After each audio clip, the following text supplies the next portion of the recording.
It's time to get nerdy, y'all. A little bit of gaming history for you. Something relevant in gaming and discuss our opinions on it. Should we kick it out of here, or should we kickstart it? This is the part where you, the listeners, try to stump the hosts. I'm not a lawyer. I just play one on a podcast. Ladies and gentlemen, boys and girls, it's Monday, May 12th, 2025, and you know what that means. It's time to get nerdy, y'all. Welcome to episode number 342 of Two Nerds in a Pod, nerdiest video game podcast in the galaxy. My name is Lam, also known as Mr. Nice Guy, and I'm joined by my comrade in gaming commentary, the Miggity Mac, also known as Maction.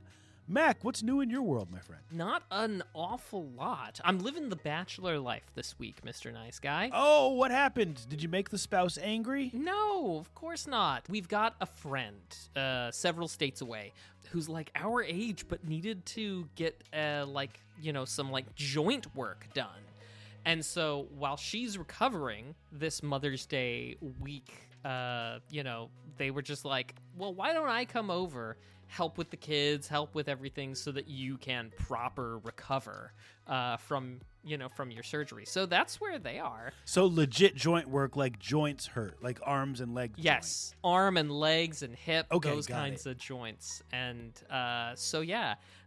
they're taking it seriously around that joint. Yeah! Terrible. Edit Puts that on out, sunglasses. please. Edit that out, bro. We're better than that. Edit it out. But no, I'm just sort of doing the usual thing. Nothing too exciting going on.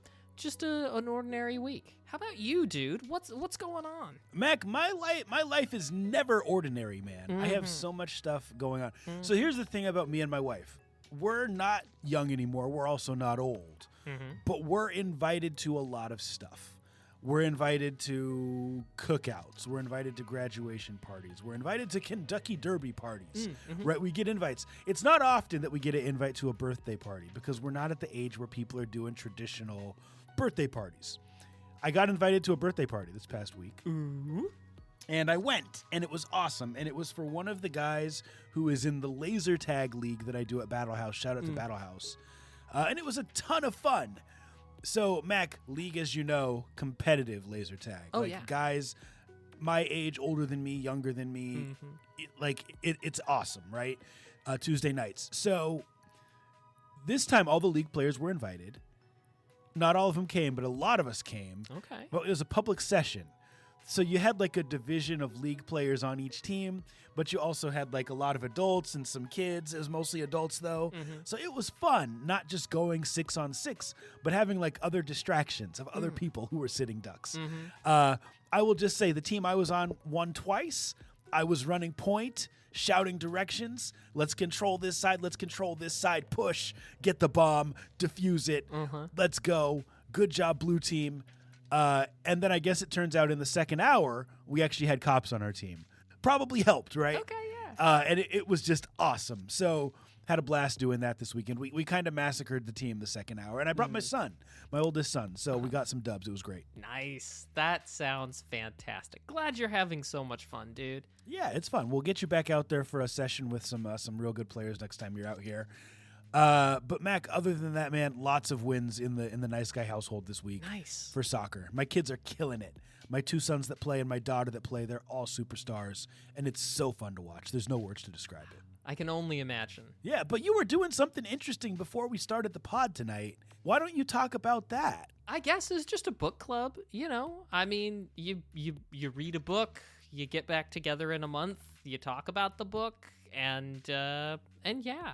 Some people don't read the book, as all book clubs are. They read the Cliff Notes or they Google, right, and try to cheat, come for the snacks, right? Well, it's done remotely, kind of like this. So the snacks are the snacks you bring yourself. Can I ask what book it is? This one was A User's Guide to Democracy. Next month's is The Origins of Totalitarianism. So it's an exciting book club. I was going to make the joke and say, oh, so you guys read boring books, but you beat me to it with your sarcasm. Yes. But no, that's cool because you know what? And we'll get to the games after this.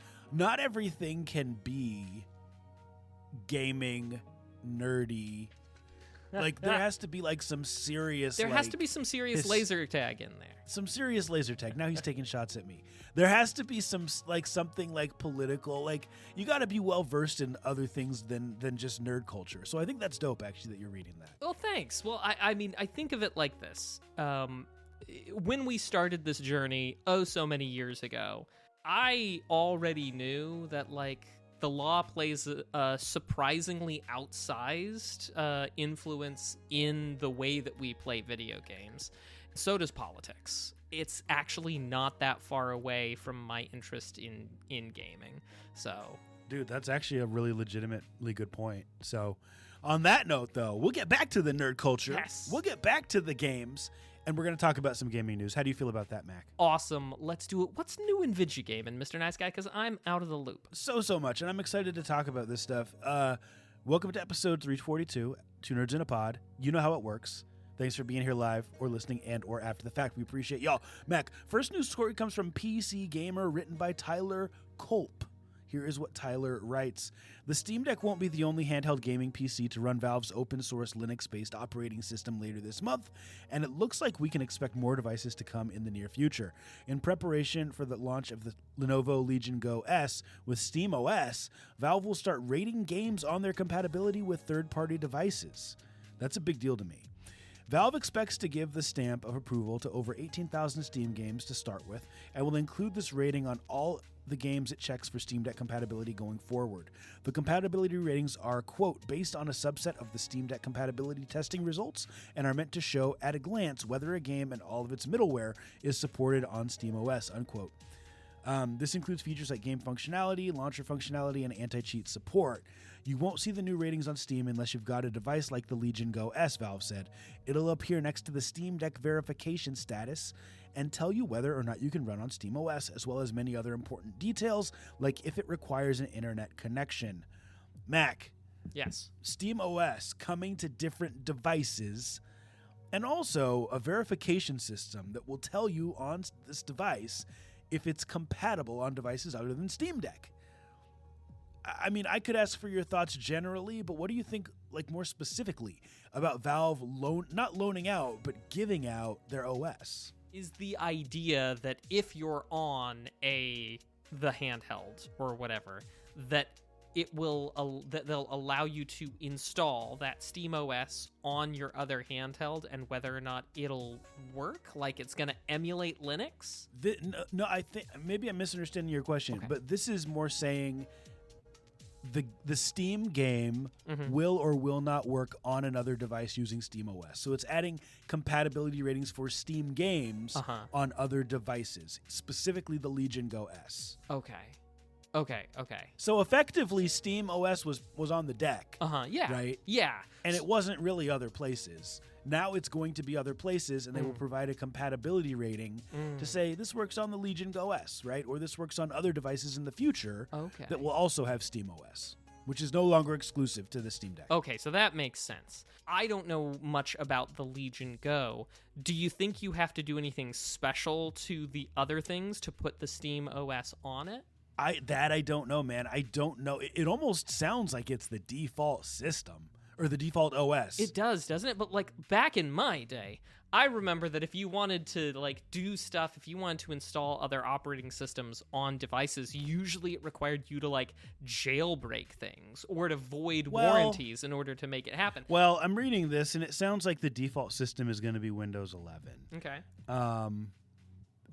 But it does sound like they have an understanding. I will say this. You don't have to void your warranty to have multiple OSs, right? I must be living in the past. You're living in the past because even with the Steam Deck, you can load Windows on there. Like if you have a different storage. So you can dual boot, basically, to have access to both sets of games. But Mac, you're not answering my question. Right. Which is, what are your thoughts on Steam allowing other companies, competitors, if you will, to have access to their operating system? I love it because my favorite thing about the SteamOS, about the Steam Deck, is that it is Linux-based, and Linux has traditionally lagged well behind in video game compatibility for so long. It's one of the things that has kept me from leaving Windows and shifting to a Linux thing instead. But with Vigia gaming being more of a possibility, more opening, makes it easier for me to do. And if there are more people who can conveniently and easily get their hands on Steam OS, presumably something where the cost to license it is not very high, like it can be for Windows, and also where the requirements for the system requirements can be very low, I think this could be very helpful in getting other people who were like, oh, we would love to put out a handheld, but it costs money, lots of money to license these lightweight OSs. If we can just use Steam OS instead, bam.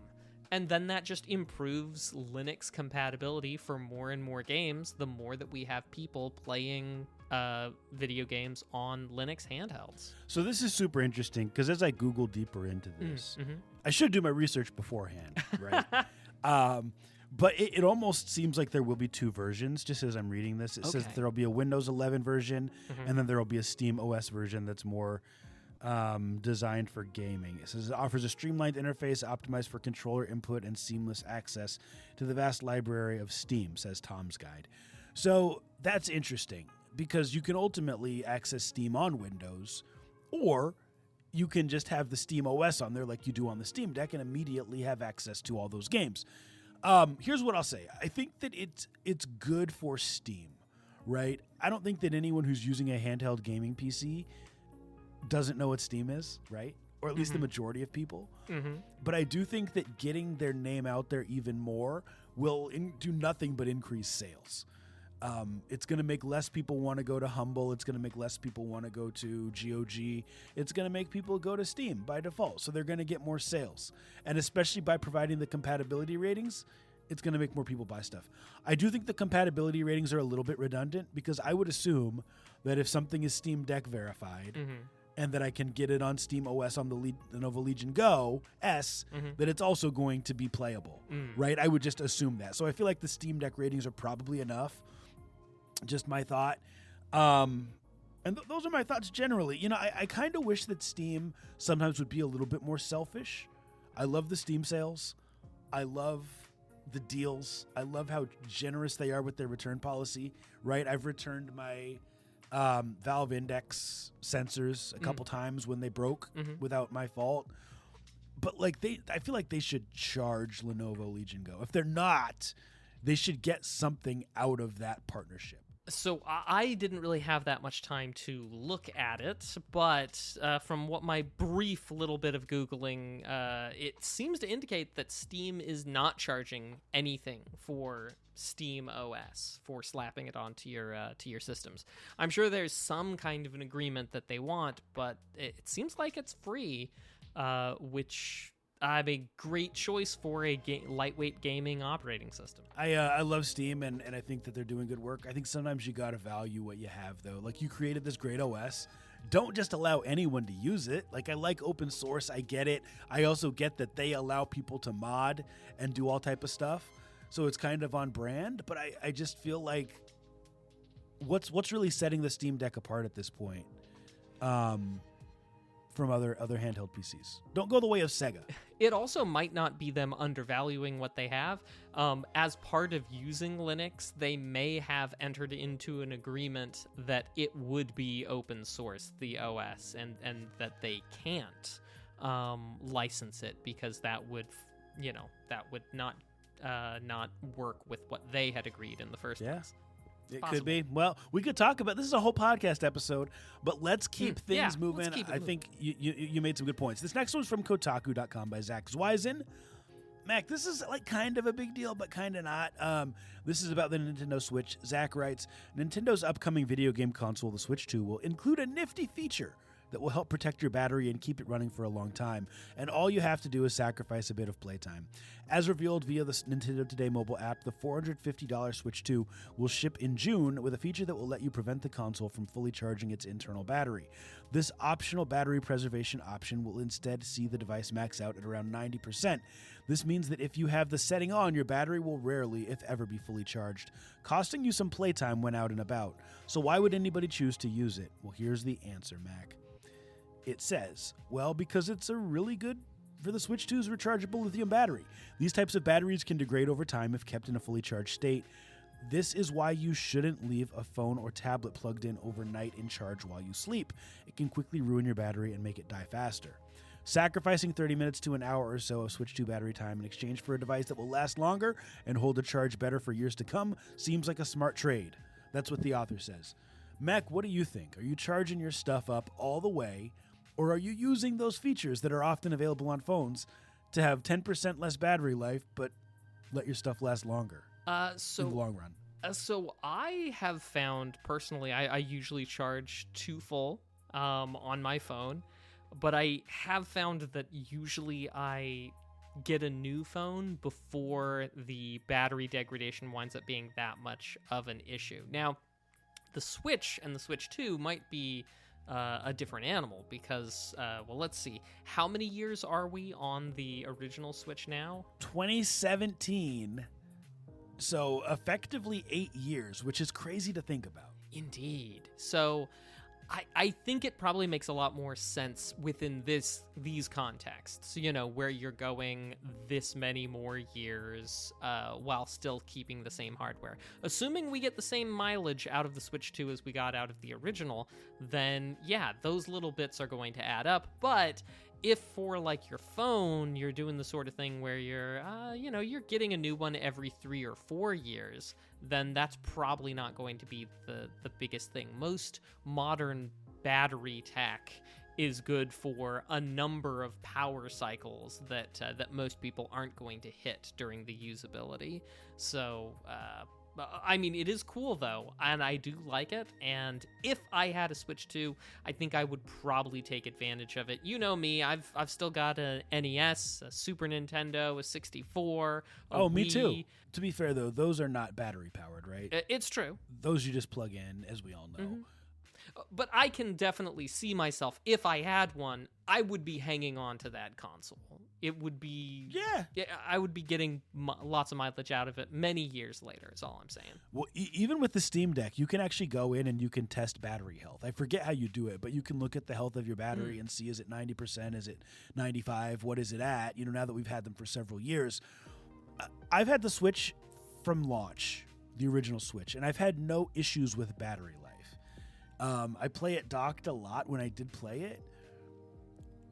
Here's my thought. It'll be interesting 20 years from now, 30 years from now, as people are still collecting and holding on to their Switches. Do they need to create a third-party battery to replace the internal lithium one because they are not working anymore? This was a big thing with the PSP. Like, there's even PSAs out there that say, check your PSP yearly to make sure that the battery hasn't, like, started to puff up and explode because there was an issue with those batteries. So that happens with stuff. Yeah. But I don't know that in the short term or even in the somewhat long term that this is an issue with the Switch. I'll play and I'll just sacrifice that life. I want to charge it up the full way and I want to play. Like, I'm not going to sacrifice 10% or an hour just for a convenience of something 10 or 20 years out. We'll figure that out when we get there, right? That's how we are. We're the human race. We're USA. We do this, right? Sure. USA. Yeah. USA. Jump off the cliff, build our parachute on the way down. We'll build it on the way down. We'll do it live. That's been our news for the week. All right.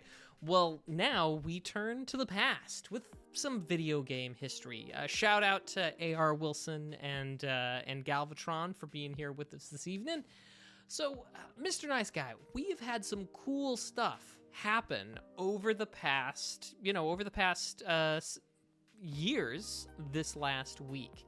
A couple, though, that I do want to highlight. It would have been yesterday in 2005 that we had the famous, the amazing, the immortal Leroy Jenkins. I read about that earlier today. Oh, did you? Oh. Well, for anybody who didn't read about it, May 11th, 2005, there was a Warcraft movies website, and the Leroy Jenkins video got posted, which itself was as the story goes, it was them re-recording basically a conversation, a raid that they had that went sideways, because it was just so funny. So it was staged, Leroy Jenkins, the recording that we see, but they claim it was a real life thing that happened to them, and they posted it up, I think, the next week when they got a bunch of people together to do the recreation. I don't know. Well, at least whoever he is, Leroy Jenkins, at least he has chicken. Let's see, because that's what he says. They're like, Leroy, you're an idiot. Well, at least I got chicken, and that's the last line. I didn't even know that part, but that's hilarious. Oh yeah, that's how it ends. Back in 2015, this last week, there was an insane vidya that I saw on YouTube. Aura Puffs is the name of the person who did it, but they played both Mega Man X1 and Mega Man X2 with the same inputs on the controller. So one controller going to both of the games, and then you would be playing them both using the same inputs. So you were taking a lot of damage because you basically had to just tank a whole lot of hits. But it was kind of a surprise to me, just the fact that it was even possible. And that was a sort of, I felt like that was a really cool thing in gaming. And it makes you contemplate, like, how much of video games is go right and up. You know what I mean? Especially side-scrollers. How many games could you conceivably do the same inputs and still get the thing? I don't know. I want to see more of it. If you've never seen one before, go have a look. Mega Man X1 and X2 with the same inputs. It's pretty trippy. It's great, though. Gosh, man. One more, Mr. Nice Guy. One more. The day, May 11th. The year, 1995. The place, Los Angeles. Downtown LA at the E3, Electronics Entertainment Expo. Right. The Sega Saturn had already been out for a little bit. It'd been out in Japan. But here at E3 1995 is when they announced its release date, going to be later in September, and its release price of $399. Now, something that Mr. Nice Guy and I remember, but maybe not everybody was around for that. Back in those days, E3 was a thing you had to have industry credentials to get there. They even took like a couple year hiatus in the 2000s because they were like, hey, too many people are getting in here under non-press credentials. And then they took a couple years off and then convinced everybody to come back a couple years later with the, oh, well, we're definitely going to do a much better job checking. They didn't do a good enough job checking that they caught Lom and I when we went to E3 on press credentials. Probably because they were legit. Well, they were legit. I was going to say we didn't do anything wrong. It's true. We didn't. It was a very small website, but we did have credentials. We were, I think, well, okay. Later on, they would wind up opening it up to just the general public after our time there and well after 1995. So it's mostly press right there in the room. Also, they held press conferences in the large room off of the main hall. You would have Sega come in and do their press conference. Nintendo comes in, does their press conference, showing off the flashy imageries and such. And Sony holding their press conference. Now, they were there to demonstrate, to talk about the Sony PlayStation, the disc-based console that the only reason they had was because they entered into a plan with Nintendo to make it happen, and Nintendo said, nah, we're going a different direction. And Sony is just like, well, now we're stuck with a bunch of console, research that we've done, some R&D. We got to do something with this. And so they roll up to E3 1995. They walk up to that microphone, and it's like the shortest thing. Now, the whole press release itself is like, 30 minutes long, right, what they're doing. But they just have their head, I think it was the head of marketing. He walks up to the microphone, he says, $2.99 into the microphone, and walks off stage. And the crowd goes wild. That was how we learned the launch price of the Sony PlayStation. And in the same room, shortly after Sega had been like, yes, it'll be available $399. They're like, $299. Poof. It was good. Yeah, and you can find the video of it because they recorded those things if you want to have a look. But it's the beginning of the end of Sega. The beginning of the end? Well, in terms of consoles. Oh, of Sega. Yeah, no, 100%. Anyway, Mr. Nice Guy, there's still plenty, but I think in interest of time, those are just the ones that I wanted to share. Other great things like, sure, Sierra Network goes live, online gaming, online avatars, online shopping in 1991. But I think $2.99 has a much bigger impact.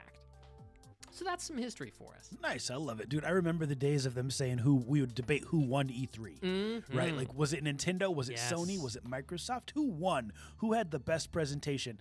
Now everyone has the internet, and they can do their own presentations whenever they want in the form of Nintendo Directs, in the form of Sony State of Play, and Xbox presentations. Like, there's no need for E3, and I don't know that it is going to come back. I don't see it coming back. It's definitely not, man. And I mean, like, Nintendo was already doing their Nintendo Directs in like 2017. Right. So, they had already noped out of E3 before E3 finally died.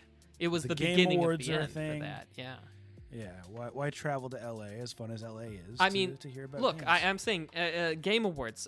If you do award us, I will see to it that Lam and I both attend. So I'll be there. We'll be there. Well, cool, Mac. We got an interesting story, and this is something that you know more about than me. So I'm interested to hear your take on this. There's a lot of things you know about, more so than I do, but this is a video game-related one.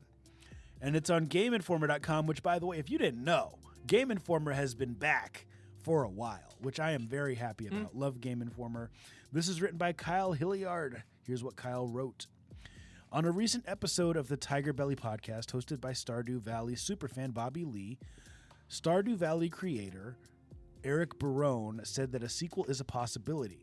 Quote, I might eventually make a Stardew Valley 2, to be honest, Barone said during his extended discussion about the first game with Lee. Barone followed up that statement talking about how money is not the driving force behind creating Stardew Valley, or by extension, Haunted Chocolatier, which is why the game's updates have all been free. It's far from an announcement of a Stardew Valley sequel, and Barone did make mention of continuing work on Haunted Chocolatier, saying that he has not yet completed the music for the game yet, but it's nice to know that a new Stardew Valley is now to the realm of possibility in the future. You can check out the full podcast below, blah, blah, blah, blah, blah. Mac, this brings up a broader conversation. It brings up a specific conversation about Stardew Valley, and that do you want a second one, or do you want him to continue the path he has been on of providing free updates? And then the broader conversation is about how this applies to games in general. Do we need sequels? Do we need the third version and the fourth version of a game like a Destiny 2 or any live as service, game as service? Or can we just continue updating them? Minecraft, for example. What do you think? Let's talk Stardew Valley first. Okay. Do you want a second one? I don't know, Mr. Nice Guy. I don't know what you would improve in a sequel Stardew Valley.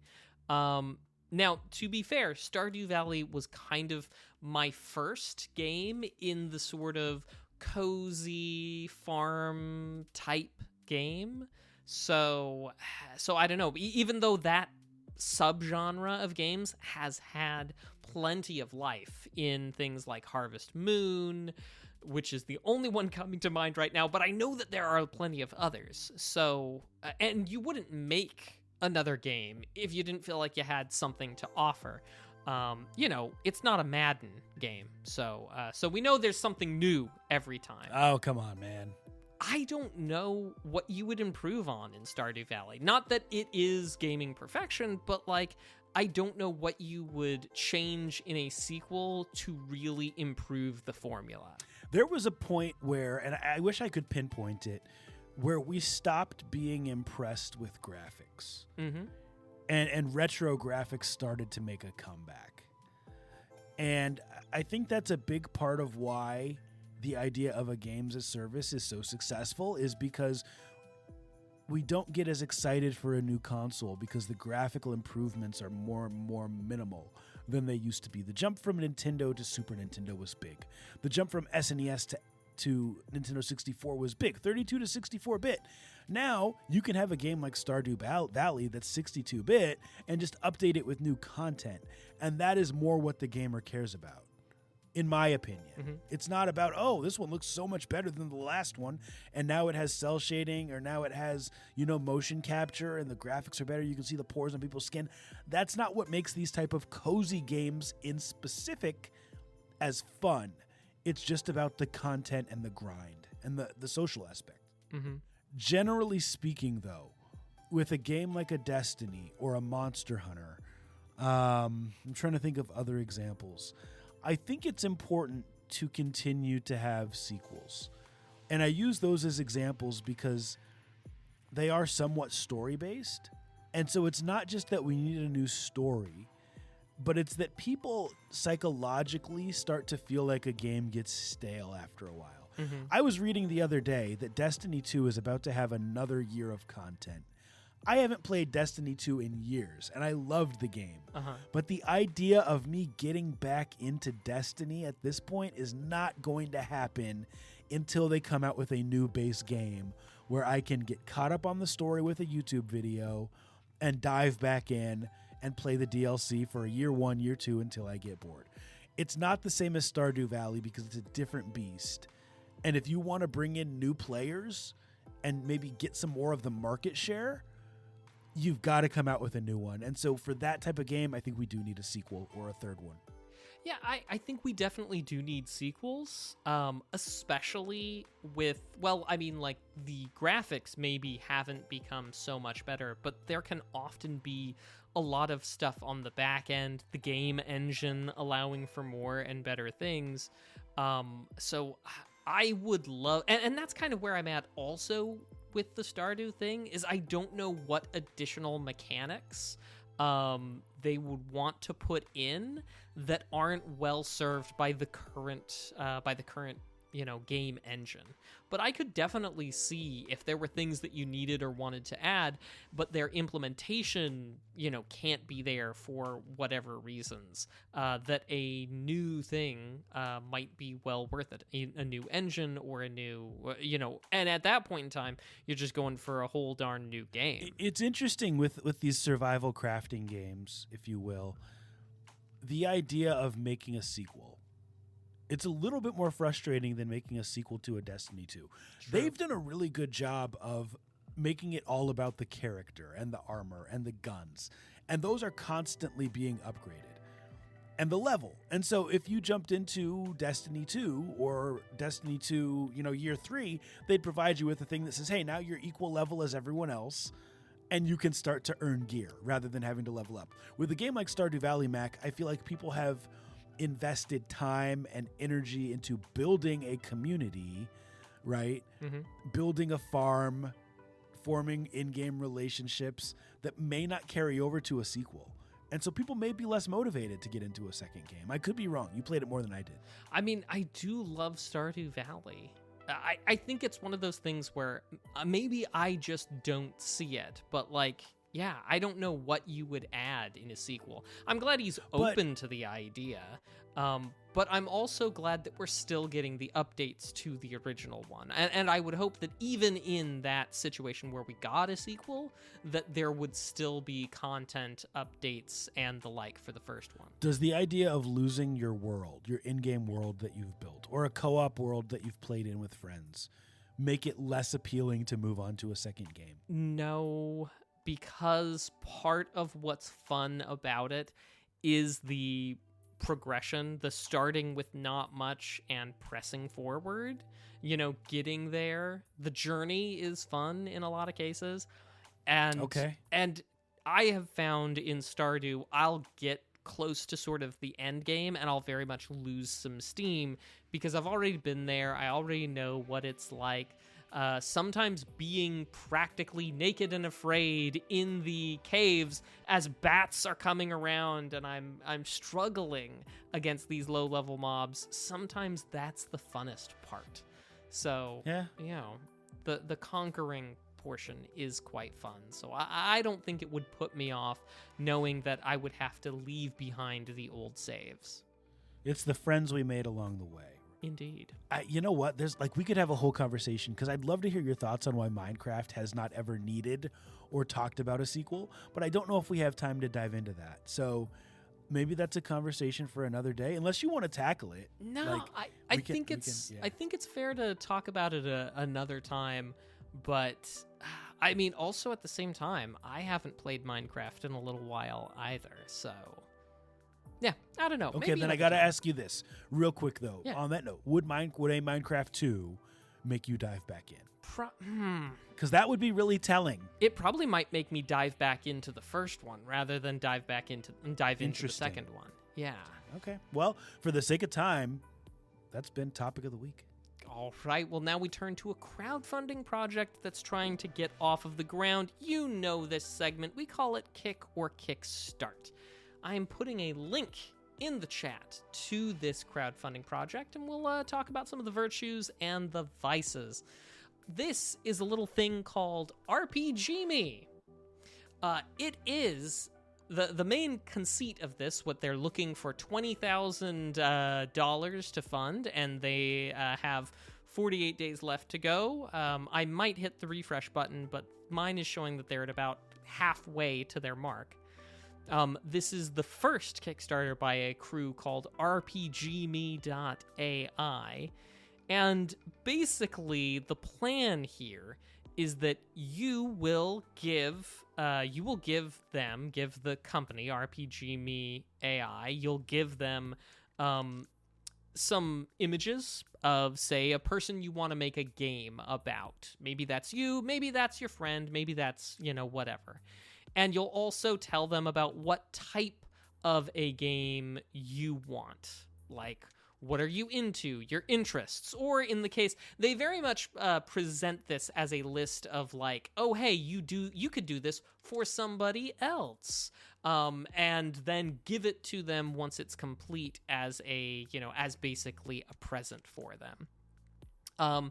The game comes in several sections, and basically by you giving them the genre, the style, some of the plot elements, they say that their AI will go ahead and make the video game.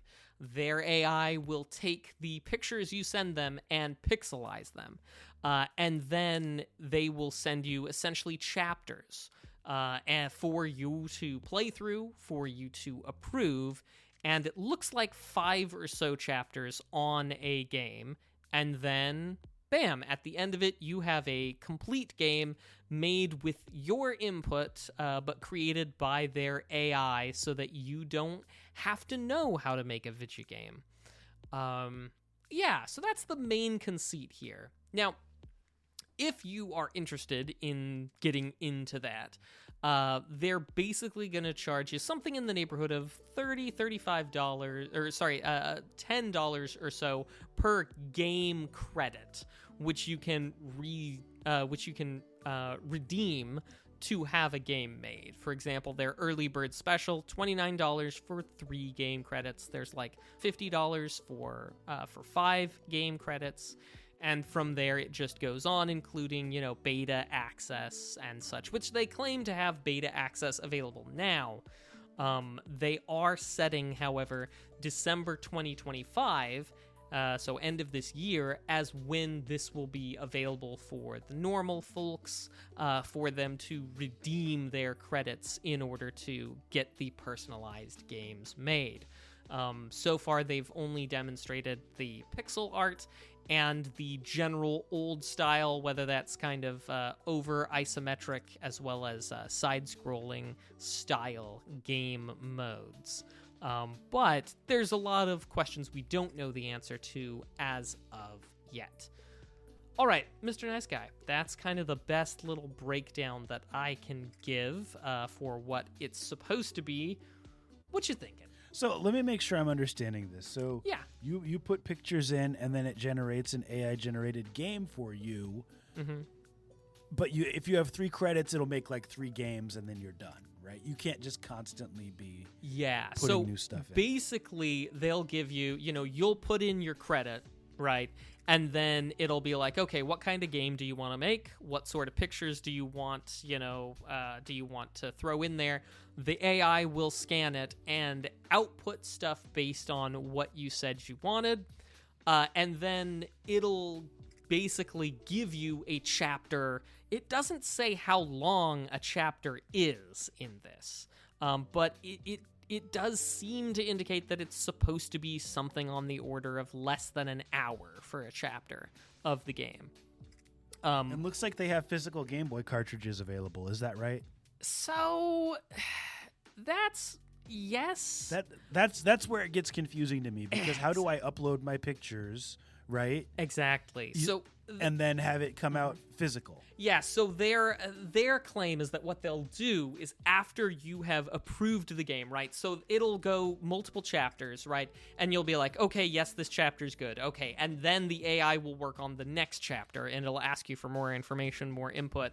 And then after you get a certain number of chapters, I think it looked like 5, then your game is complete, but you can keep retooling it. And then, if you've bought some of those with the Game Boy cartridges, then it will output at the end your personalized game on a Game Boy cartridge for that. So, yeah, that's my understanding of what they're presenting. Yeah, so this is a very, very cool idea. It's like a choose your adventure video game, effectively, where you get a little bit more input into what people look like by uploading pictures. I guess I'd have an issue with the aspect of privacy concerns Fair. here, because you're maybe making something for someone as a surprise, and then they're saying, hey, I really didn't want my picture to be uploaded to this random site, with these random people making this game. So that could be a concern. My other concern is how scalable this is. Mm-hmm. It looks like at the $200 level, you get 30 game credits, which is great.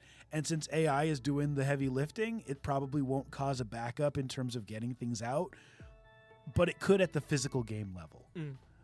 The other thing, too, is just the idea of your game, like any game, being lost to time if somehow you lose the ROM or, your physical cartridge breaks. So there's a lot of issues here, but in concept, this is cool. I'm very torn, because on the one hand, I don't think that what gaming desperately needed... Let me back up. You hate AI. I have yet to be impressed by AI-generated stuff. For the most part... That's not true. That's not true. Okay. That's not true. What have I been impressed by? Any game that you've ever played and enjoyed that had procedural generation. You're right, in the sense that it is that, but procedural generation is a lot closer to just RNG than it is to the tools that they're using for AI. But, that's fair, Mr. Nice Guy. Maybe I'm just behind the times and unwilling to acknowledge that this is the successor to procedural generation amongst my favorite tools in video gaming. But I don't know as this is going to be a good experience. I don't know as it's going to be worthwhile. And the one thing we know about AI is that it's good at replicating things. based on the information that you give it, these large language models. And while they may have some stuff in there, if they are not training it, or, as most artists would contend, stealing it from other people's work, then that necessarily means that they're in a much smaller, base of information, and therefore a lot of things are going to turn out very samey. I would be worried about about the many games being produced turning out, number one, very samey, and number two, what you would need to just pay the electric bills on when you're trying to generate hundreds of video games through AI. You know what they could have done, Mac? Is we have like NES Maker, we had Zelda Maker, we had Mega Maker, like all these different makers that are out there. They could have just sold this software and said, hey, $20, buy this and it allows you to make your own games. Instead of saying, pay us X amount of dollars and then upload this and our AI will make it for you. Just give people access to the software. And it would have cut down on work for them. If someone really wants to tinker and make a physical cart of their own, they can do that with the ROM. But I feel like maybe they're going about this the wrong way. Very possibly. I'm going to keep my eyes on this. I'm going to have to say kick on this. It is an interesting idea, but there's a lot of things that we don't know. And one of the things we don't know is really how this is going to work. And there is no way to try it out. There is no playable demo. There is no proof of concept. There are basically, pre-renders that you'll see as part of the Kickstarter. But there's not that I'm aware, there's no actual demonstration of how it works. If you watch the Kickstarter video, it doesn't show somebody making the game. It shows people, being happy about a game being made. Yeah. And those things are not the same. I am somewhat concerned that this may be scammy in the sense that maybe they don't even yet have it complete. That it's not something they can deliver on because it doesn't exist. I know that's a big claim. It's a harsh claim, but RPGme.ai, you guys have given me no reason to believe you can actually deliver, because there is nothing here that is delivering. It's just fancy. It's just an interesting claim, but that's all I've got. I was actually on the fence, and I was about to say kickstart this because I think it's a super cool idea. And as someone who loves my analog pocket, shout out to my AP, one of my favorite gaming handhelds. Wouldn't it be awesome to have a custom Two Nerds in a Pod video game? Yes, it would. It would be amazing, right? I could make one, with my kids in it, with a game credit, and be like, guys, come play this platformer. It's dope. But here's the issue that makes this a kick for me. Okay. The idea of a game-breaking bug without the ability for any type of patch. Because there's no guarantee that the AI will put out a game that's perfectly made without a potential for a lost save or a bricked game. And then because it's an individualized game, they're not going to take the time to patch it. And so then you're left with nothing. So for that reason, I have to say kick. Obviously, we wish everybody the best. We want to see crowdfunding projects succeed. The purpose of the platform is so that stuff that wouldn't otherwise get attention gets some. And so, RPG Me, if it's for you, now you know. Shame it wasn't for us, but that's all good on Kick or Kickstart. That's right. Well, ladies and gentlemen, it's time for our next segment called Nerd Flex. Woohoo! A segment where you, the viewers, try to stump the host. Sometimes you do, sometimes you don't. If you're here live, you have a job to do. Stop being shy in the chat. Stop multitasking and watching us and the NBA playoffs at the same time. Oh, is that on right now? That's on right now, Mac. Put a gaming-related multiple choice question in the chat if you would like. And Mac and I will use nothing but our noggins to try to answer. So, Mac, we're going to start with the test bank today, and we're going to choose a random question. It's a Mario question. In which Assassin's Creed game do we see Ezio's uncle exclaim, "It's a me, Mario"? Well, I guess we can narrow it down because Ezio only occurs in the first, 3, right? Correct. That's my understanding as well. And I've played the first one, Uh-huh. so I know it's not that one. So how about I go 3 and you go 2 by process Let's of do it. elimination? Let's do it. I'll go 2, you go 3. Let's see if we get it right. Dude, I got it right. It's Assassin's Creed 2. Nice. Well done. Mr. Nice Guy, your knowledge of Assassin's Creed once again saving us. I knew it wasn't the first one because I played that one. Yeah. And I would have noticed that Easter egg. So For teamwork sure. makes the dream work. Woo. All right, let's get another question. Ooh, this is a Rockstar question, and this is a good one that I think I actually know the answer to. Okay. These are randomly selected. It's what is the name of Samuel L. Jackson's character in San Andreas? I, of course, know, but if you'll help the people at home. Yeah, I got your back, Max. So this is a game that I remember playing on a tube TV in my bedroom on a PS2 back in the day. Like, I found an old tube TV somewhere, threw it in my closet, hooked up my PS2, and stayed up way late playing Splinter Cell and GTA San Andreas a bunch. And I remember that the last boss that you had to beat at the end was Samuel L. Jackson's character, Officer Tenpenny. After a train ride, after all kinds of stuff that was really hard to accomplish, you finally took him down and reclaimed the hood from this corrupt Officer Tenpenny in the game. Final answer, 99.9% sure that is the correct answer.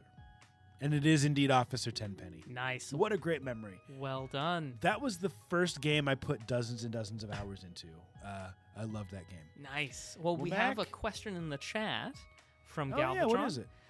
Which Mortal Kombat ninja was originally a code in the arcade machine that was turned into a playable character? Rain, Reptile, Noob Sabot, Cyrax, Sector, Triborg, Ermac, Frost, or Floyd? You may need to read those again, unless you feel like you know the answer, because I certainly don't. With those 10 answers, Galvatron, those 10 options. I feel like we're leaning to the first half of that list: Rain, Reptile, Noob Sabot, Cyrax, Sector, Triborg, Ermac, Frost, or Floyd.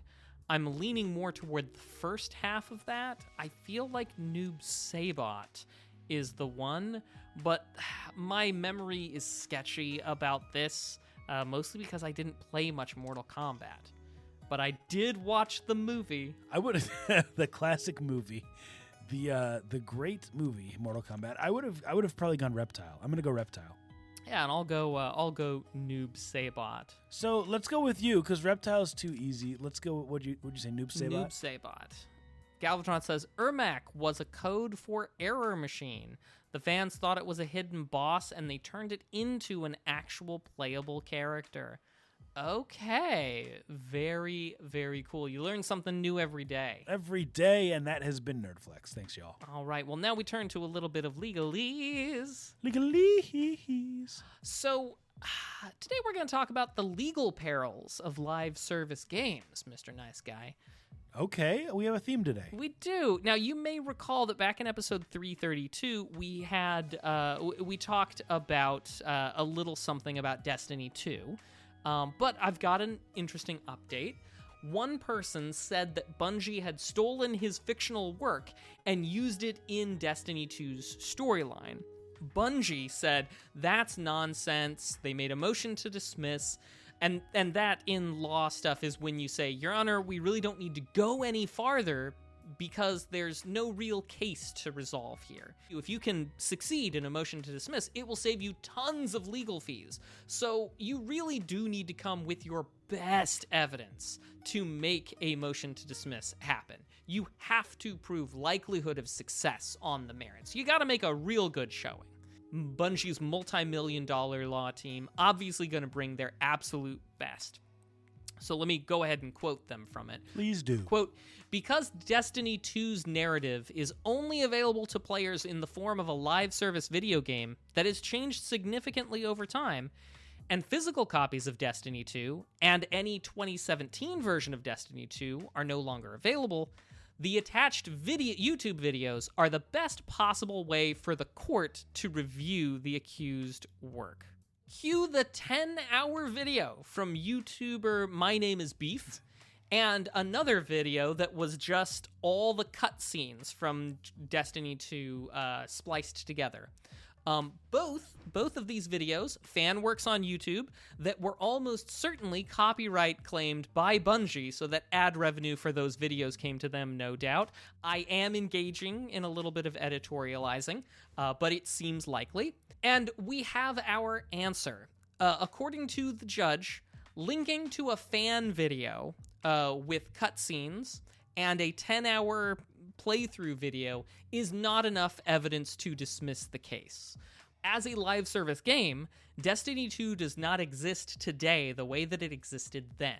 And the specific content that they were saying was, that this guy's saying was stolen, isn't available for anybody to play. And for whatever reason, Bungie felt that their best defense to avoid paying legal fees, to avoid coming into court, to avoid the discovery process, was to just send YouTube videos of what Destiny 2 was like, has not worked out for them. Now, we can assume that maybe they have destroyed their old documentation, their old information, their old code.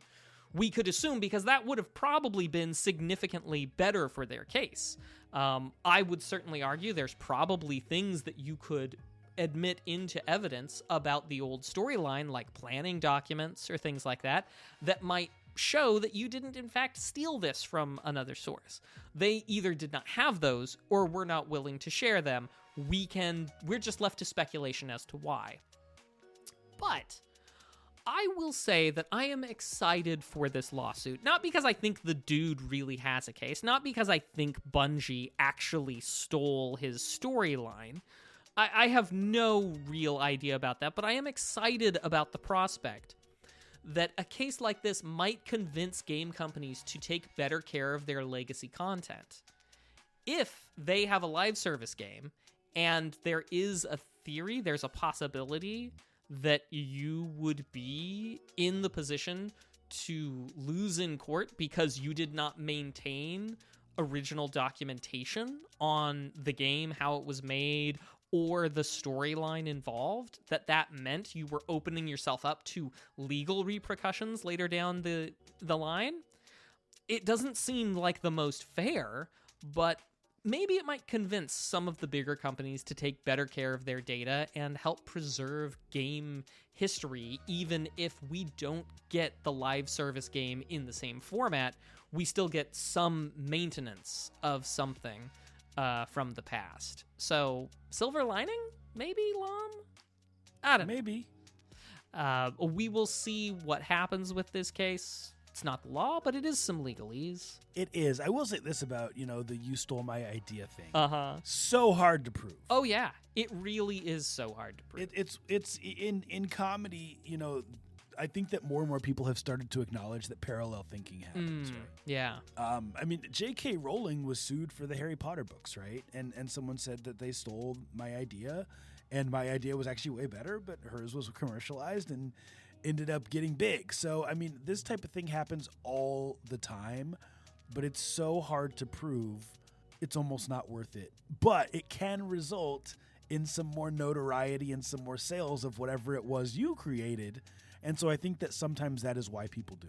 Yeah. But thank you for tuning in to episode 342 of Two Nerds in a Pod, nerdiest video game podcast in the galaxy. Before we go, we have one last thing we like to talk about every week called What We've Been Watching and What We've Been Playing, where we talk about the cool, nerdy stuff we've been into and get recommendations from you, because we're always looking for more stuff with all the free time we have to watch and play. Mac, what have you been watching and playing, sir? So I had a bout of insomnia over the weekend, and so I watched all of Daredevil Born Again over the weekend. How is it? I have mixed feelings about it. I don't think the fight scenes are quite as good as when they were over on Netflix, but it's still pretty decent stuff. I will find that I found the ending of the season to be much more much more unsettling than previous ones. This one very much was setting up for the season 2, and they knew that they had a season 2, so they didn't bother tying everything up for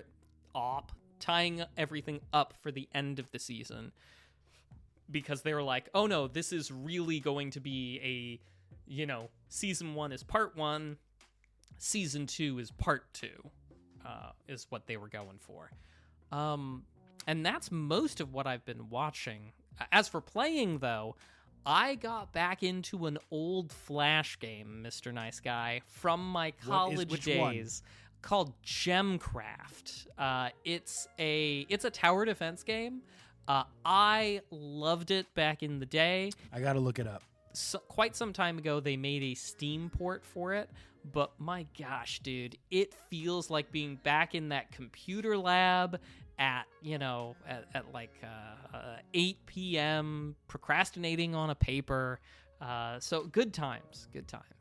What have you been into, man? A little bit. I don't watch basketball anymore, dude. Like, I can't watch a full basketball game. I just have so much stuff going on. I just can't do it. I didn't go to a single game this year.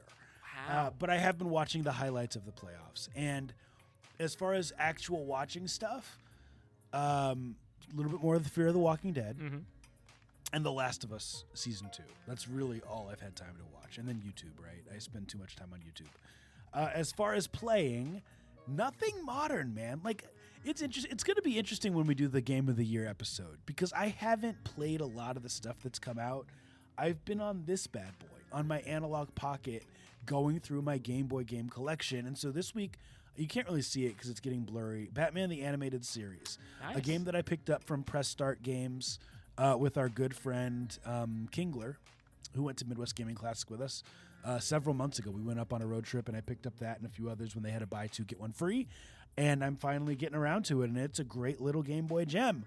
And I did a little retro shopping too, Mac. I went to my local game store 10 minutes from my house, and they just had a plethora of retro games. And I didn't buy any of them, but I know they're there now. And so I've got to go back and get Darkwing Duck for Game Boy. So that is it for me.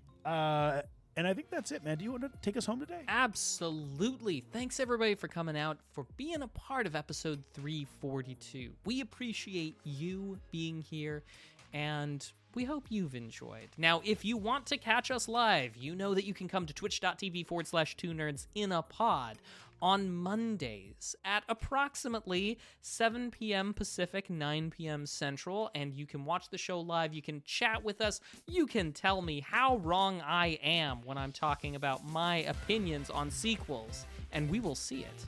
We also appreciate you listening after the fact on the podcast platform of your choice, and be sure to leave a review. We thank you for being here, and until we see you next week, remember to be excellent to each other. And keep it nerdy. Keep it nerdy, y'all. Bye. Deuces. See ya.